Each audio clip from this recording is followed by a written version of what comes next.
Preparations are underway for the third annual Global Citizens Festival here in New York City. Now you're looking at the live shot of the Great Lawn in Central Park, where up to 60,000 are expected today to hear acts like The Roots, Fun, Sting, and Jay-Z. The goal of the concert, raise awareness and push to end extreme poverty by 2030. Themes of today's event include vaccination, education, and water sanitation. Even today, 1/3 of the world lacks access to basic sanitation. In fact, more people have access to mobile phones than to toilets. MSNBC's Richard Louis traveled to New Delhi, India, and filed this report. It's hard to believe when you don't have this. You have this. I take 4 leaves. 4 days. 4 days. Jyoti says it's because of poor water supply and sewage. In fact, the WHO estimates 1.8 billion school days worldwide are lost because of that. Sometimes there is small mosquitoes. The bites, So there are arms and the legs and the face. resulting in illnesses like malaria and dengue fever, I show you my. which is why few would want their daughters walking into girls' toilets like these. Because there is no proper cleanness and no water, no hand wash, no soaps. That's why girls stay home, while boys more easily work around the filth. Defecate in the open. But as this educational video shows, using the bathroom in the open, as some 1 billion people do, says the UN, it also means girls get sick more often than boys. It's not just toilets, it's also about menstrual hygiene.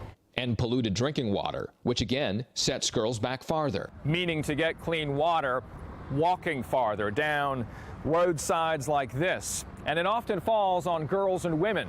That's 40 billion hours a year that girls and women lose.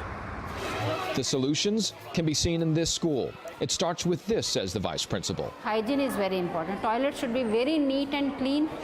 Just installed new sinks and toilets, 4 of them designed so girls accustomed to going in the open don't feel claustrophobic.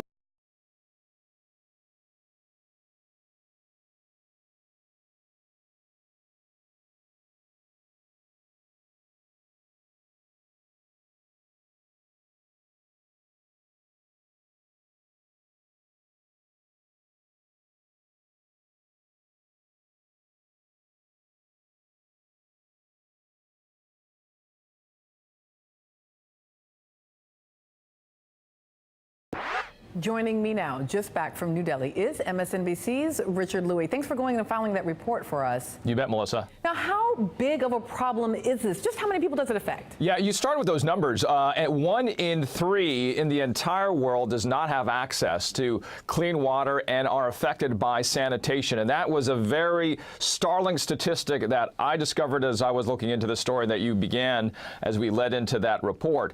Another number that might strike you, 800,000 children die every year. It is estimated by the CDC because of dysentery, because of not getting clean water. And those are just some of the numbers behind it. And you saw how we were inside that bathroom there just for a little bit there, Melissa.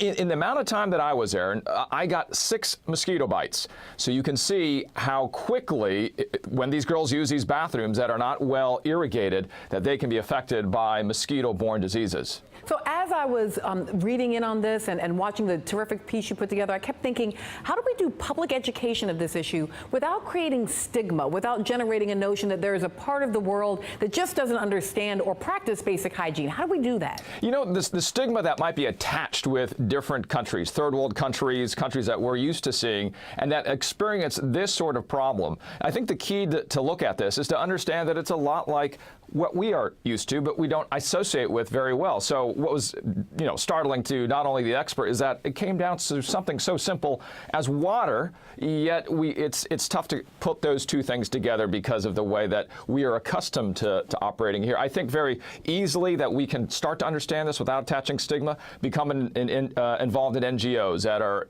outside your door, CBOs that happen to be in your community, and education and awareness is the first step. Just one last number for you here, Melissa.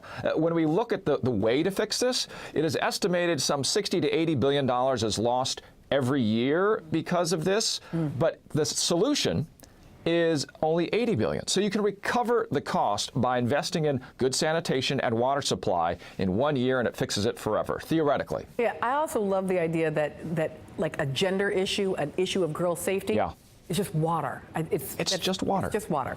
Up next, thank you, Richard, so much for doing that work for us. And up next, what if a member of the U.S. Congress and a Muppet came to the table together to put forward a solution to the world's water sanitation problem? Well, we're going to find out. It's going to happen in Nerdland.